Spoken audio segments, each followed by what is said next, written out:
Hey everyone, welcome to NiteLife Exchanges, where we chat about all things that happen good in the entertainment world during the nightlife.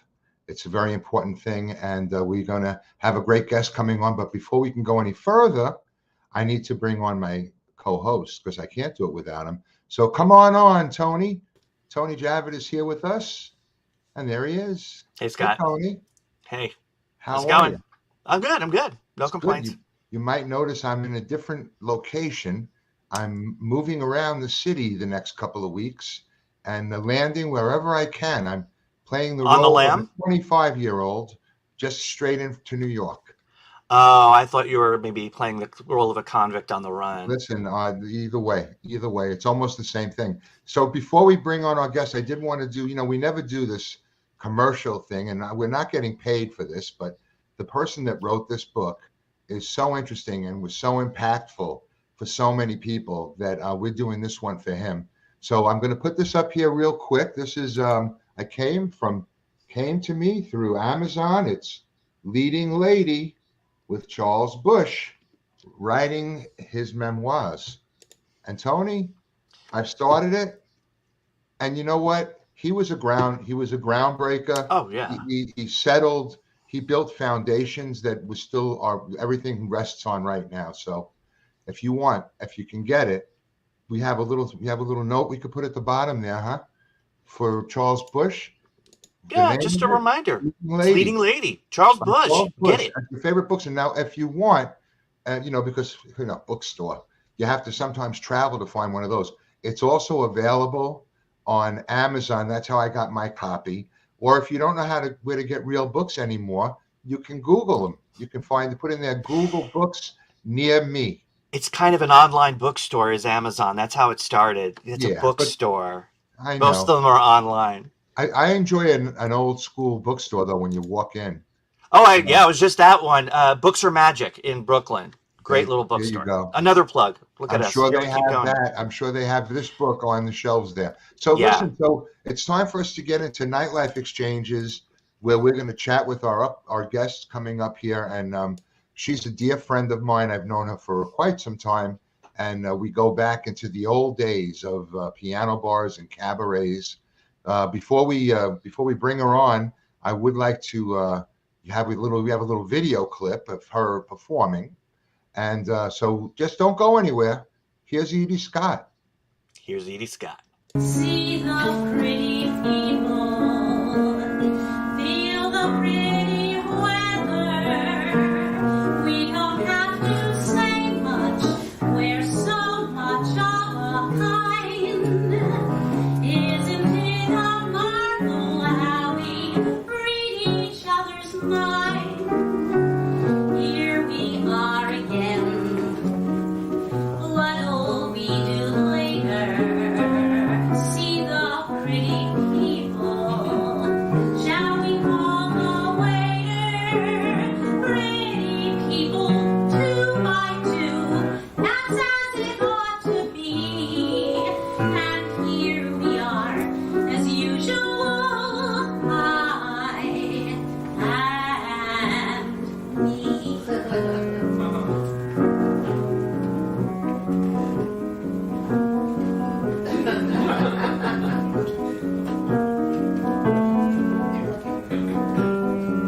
Here we are again, watching things together, gaping at the people, talking to the weather.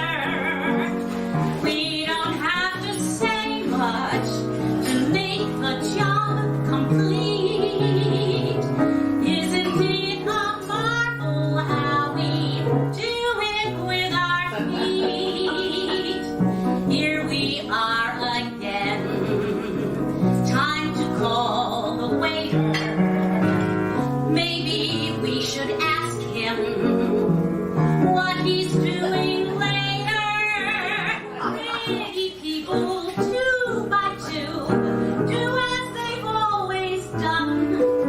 And here we are, as usual, 1 by 1. Well, here's our guest, Eadie Scott. Hi, Hi, guys. Eadie. Hey, Eadie, Edie. where did you learn how to drink act so good like that?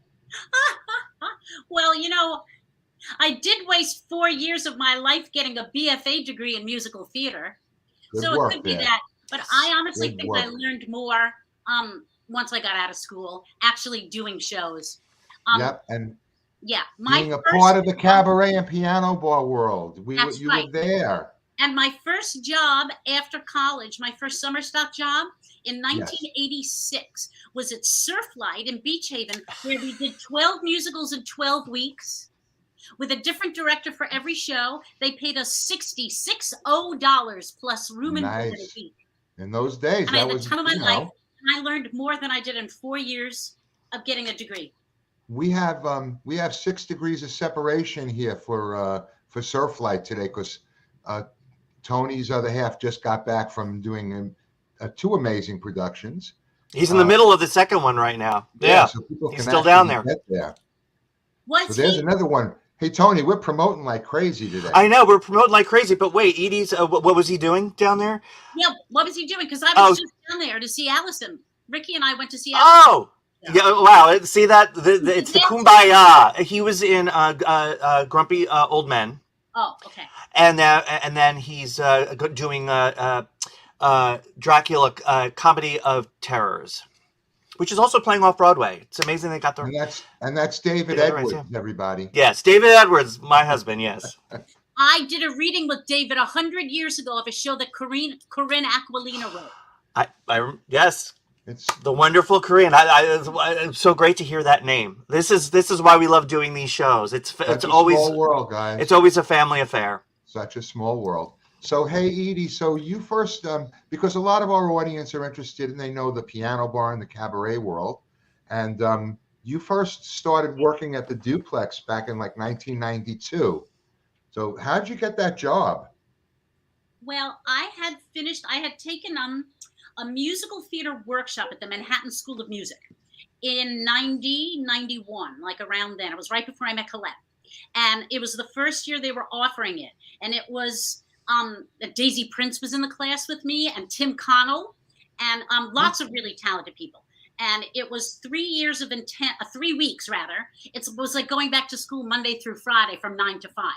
And the teachers were like Paul Gemignani and Scott Ellis and Joanna Merlin. And Nice. Paul Ford was the pianist. It was an incredible experience.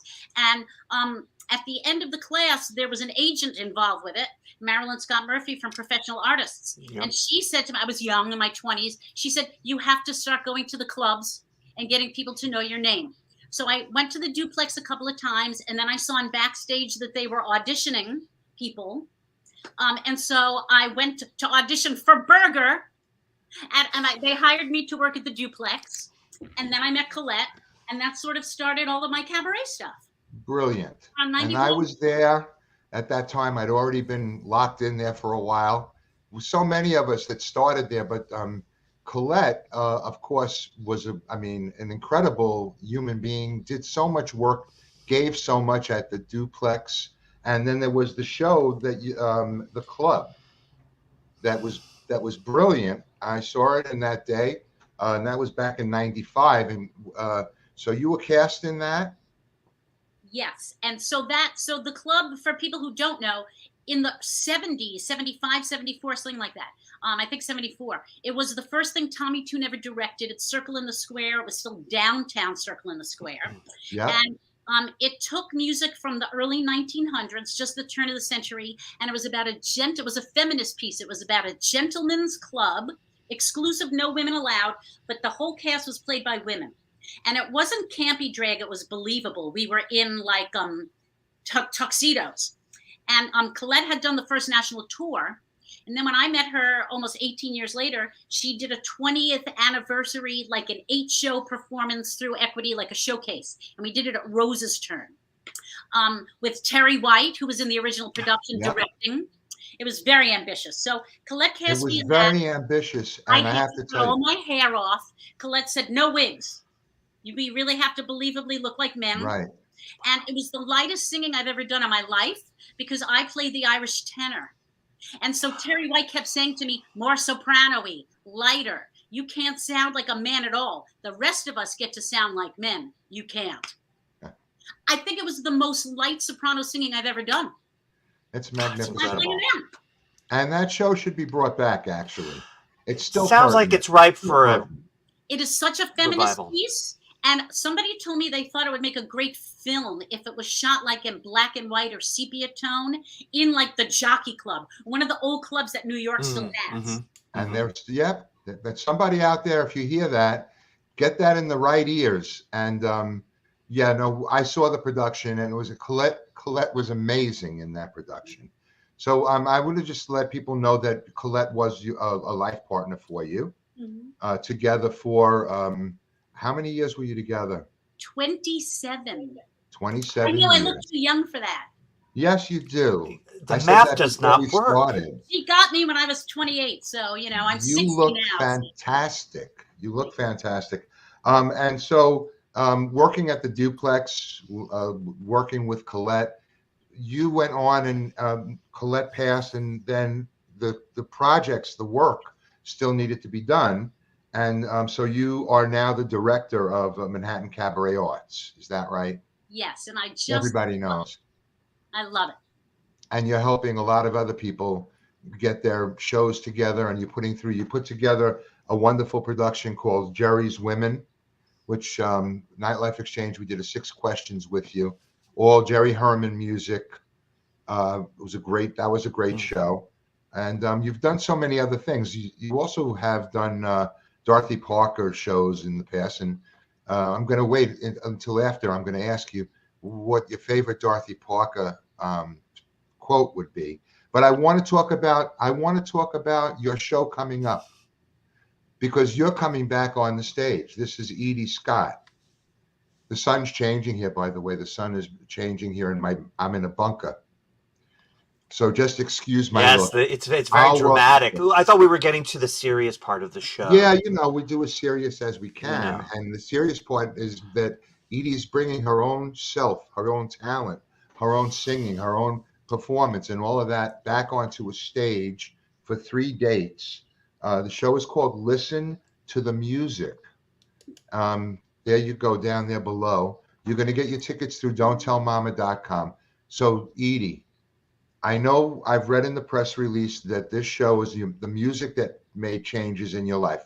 I am very big on thinking that music is everything. It really makes the difference for everything. So tell me a little bit about why you're finally doing this show, why you're getting back up after 20 years off the stage. No. It's only 8 years since I did a cabaret show. Oh, okay. All right. It just feels like 20 years, Scott, because you've been waiting. It could be cabaret years. That's a different number. That's right. Anyhow. I like it. Why are you doing the show? What are we going to see at this show? I'm going to be there. Well, it's a change for me.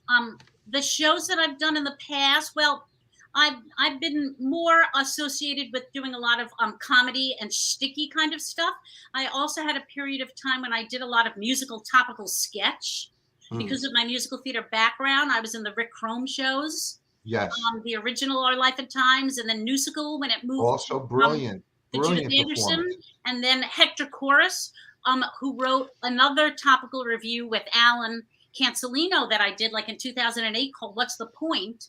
So that was sort of my forte for years, where I would play different character in every scene with a different wig, and it was spoofing. It was sort of like Forbidden Broadway, but spoofing the world instead of just spoofing Broadway.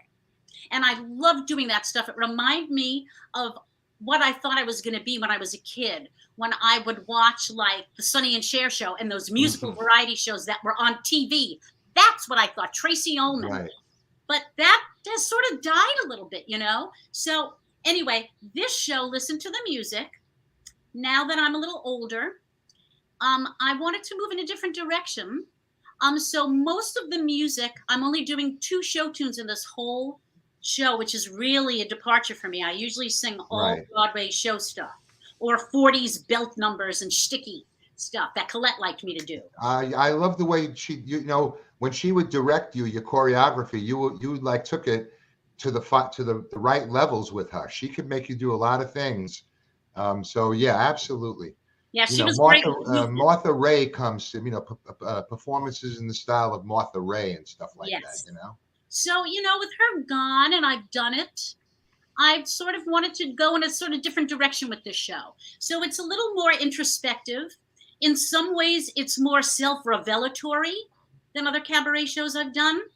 I talk about my life. I tell a story or two about my family and my parents. I briefly talk about Colette because I don't want to be a downer because she was the happiest person in the world. And She sure was. so, there's no point in, we all experience loss. It's one of the most common things we all have with each other.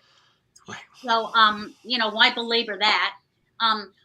So I'm doing like more contemporary stuff for me. I'm doing a Pink song.